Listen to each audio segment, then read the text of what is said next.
Assalamualaikum warahmatullahi wabarakatuh.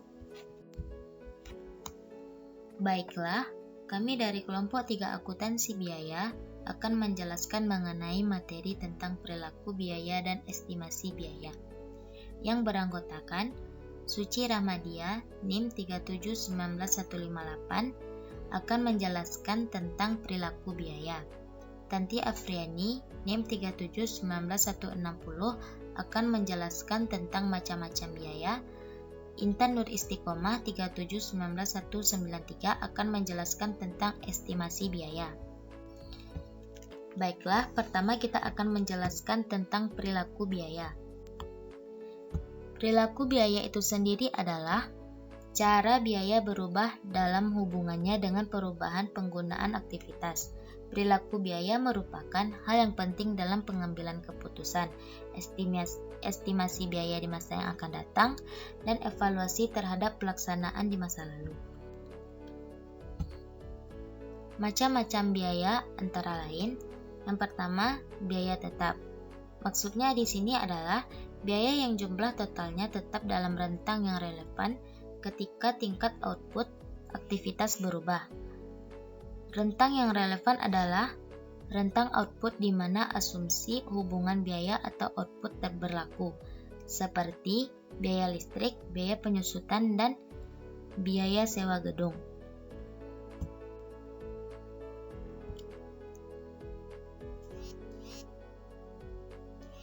Di tabel di samping terlihat bahwa total biaya selalu tetap dalam berapapun jumlah produk yang dihasilkan cost driver. Apabila kemudian total biaya itu dibagi dengan jumlah produk yang dihasilkan selaku cost driver-nya, maka terlihat bahwa semakin banyak produk yang dihasilkan akan semakin sedikit biaya per unitnya, di mana berapapun unitnya dalam rentang relevan tertentu, maka biaya total yang dihasilkan tetap.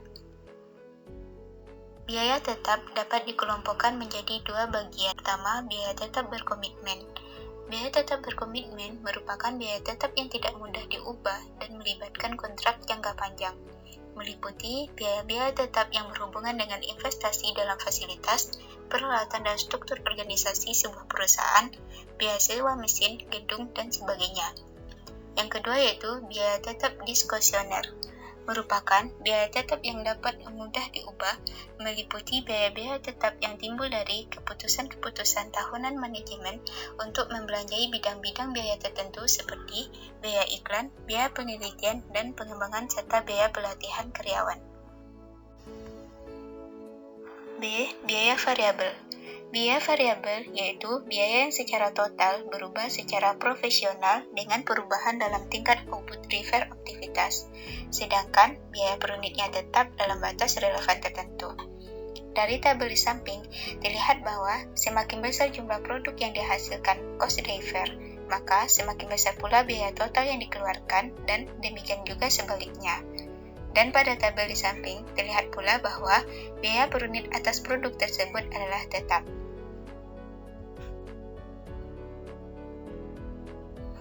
Biaya variabel ini dikelompokkan menjadi 2 bagian. Yang pertama, biaya variabel teknis. Biaya variabel teknis yaitu biaya yang memiliki spesifikasi hubungan fisik yang eksplisit dengan pelaksanaan suatu aktivitas, di mana jika input meningkat, maka output juga meningkat. Contohnya, biaya bahan baku dan biaya tenaga kerja langsung yang berubah volumenya karena proses perekayasaan produk. Yang kedua, biaya variabel diskresioner, yaitu semacam biaya diskresionari yang memiliki pola grafis variabilitas, tapi bukan karena alasan yang sama seperti bahan langsung atau tenaga kerja langsung. Penambahan biaya ini mungkin lebih berhubungan dengan otoritas manajemen dalam membelanjainya. Misalnya, manajemen menetapkan biaya iklan 2% dari penjualan. Jika penjualan atau output meningkat, jumlah iklan juga akan meningkat secara proporsional. Sebaliknya, jika manajemen meningkatkan biaya iklan menjadi 5% dari penjualan, kenaikan biaya iklan atau input belum tentu meningkatkan penjualan atau output.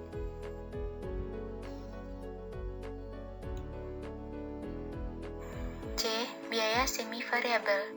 Biaya semi variabel adalah biaya yang totalnya berubah tapi tidak proporsional dengan perubahan output driver aktivitas, dan perubahan biaya per unitnya juga berubah berbanding terbalik dengan perubahan output driver. Unsur biaya yang tetap merupakan biaya minimum untuk menyediakan jasa, sedangkan unsur variabel merupakan bagian dari biaya semi-variabel yang dipengaruhi oleh perubahan volume kegiatan. Contohnya beban listrik, beban air PDAM, dan lain sebagainya. Biaya semi-variabel dapat diilustrasikan sebagaimana terlihat pada tabel di bawah.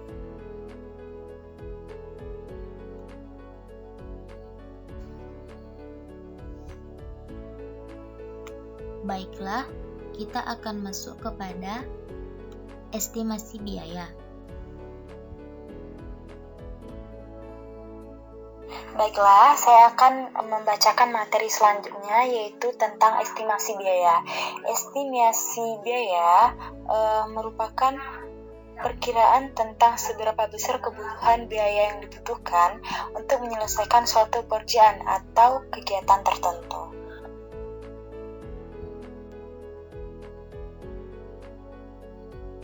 Metode estimasi biaya yang pertama adalah Industrial Engineering Method, merupakan estimasi biaya dengan menganalisa hubungan antara input dan output dalam bentuk fisik.